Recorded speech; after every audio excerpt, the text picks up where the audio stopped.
Hey everyone. I recently got another puzzle solving question. Um, and this one involves the 6x6 Mastermorphix. So this person has this case of two swapped corners, and everything else is solved. And so I want to go through how I would solve this case. So since this puzzle is a shape transformation of the normal 6x6, I'll go through how to solve this same case on a normal 6x6 first. So to start, I would do a T-perm algorithm, which swaps two corners and two edges. So this is the T-perm algorithm I would use.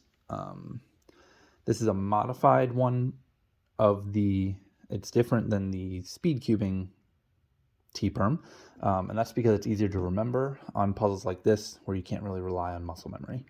So let's go through that. So it's R2, U, R2, U prime, R2, and then a U prime, D, and then R2, U prime, R2, U, R2, and then undo the D prime. So now you've got two edges here. And so for this, I will use this version of the edge swap parity. This is different from the speed cubing one as well, and there's a reason for it. Both the speed cubing edge swap parity and this version affect the centers. They actually rotate centers or swap center pieces around, but you don't see that on a cubic puzzle because the centers have no orientation. So to go through this algorithm, we have to hold it with white in front so that these two edges are on the left and right. So let's go through this. So this is UW2, R2, F2, UW2, U2, and then F2, R2, UW2. And that's it. So that's solved. So let's go through the same thing on the Mastermorphix. So again, we'll start with the T-perm with the two corners on the side.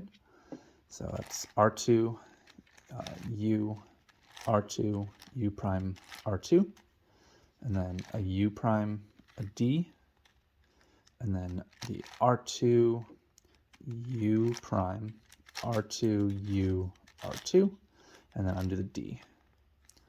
All right, and so you can see we have those two swapped edges, but you'll see that our center is now rotated 90 degrees, which we will have to fix. So let's go through that edge swap parity. So that is, again, I'm going to hold these on the sides, on the left and right, with the center in the front. So this is, just careful when you're turning, make sure you're 3 layers in because this is a 6x6. So UW2, R2, F2, and then UW2, U2. Yep, and then keep everything aligned. F2, R2, UW2. All right, and you'll see that it flipped these two edges. And it did a 180 rotation of this corner, of the center.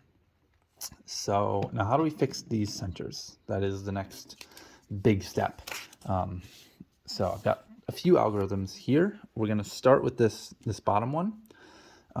This is the easier center. So we're going to do this algorithm with the center on top. It will rotate just one center 180 degrees. It's pretty straightforward. It's just very repetitive.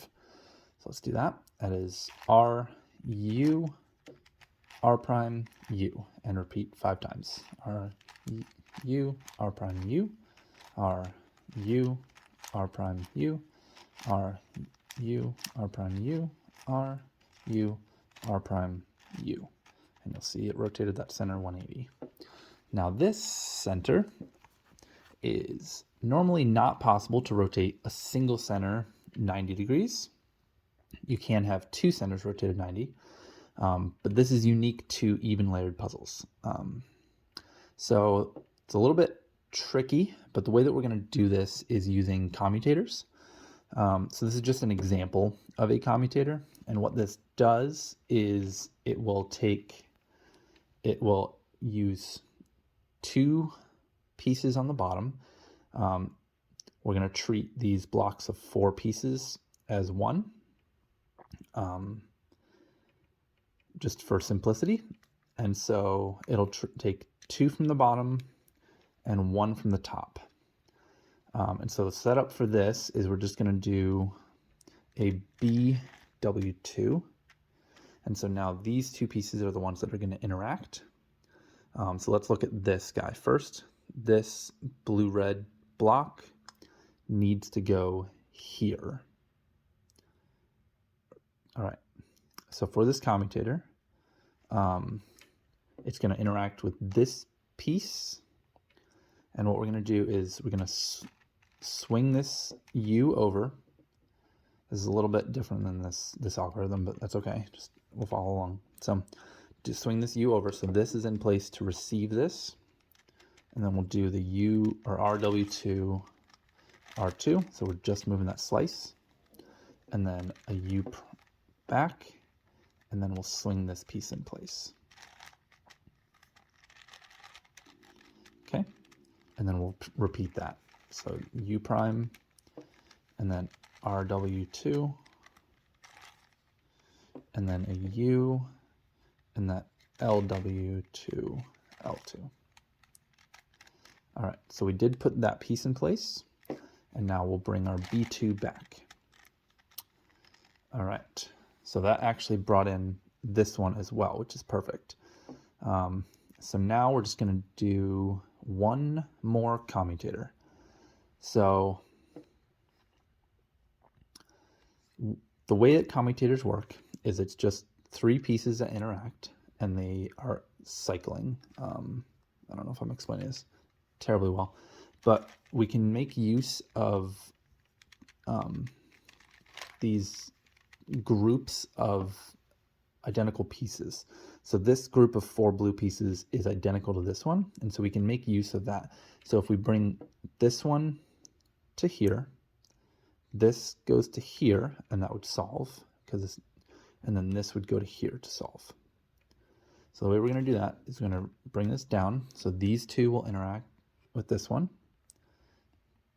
and it's similar to the previous one I just did, but it's not going to be an double turns. It's just going to be up 1.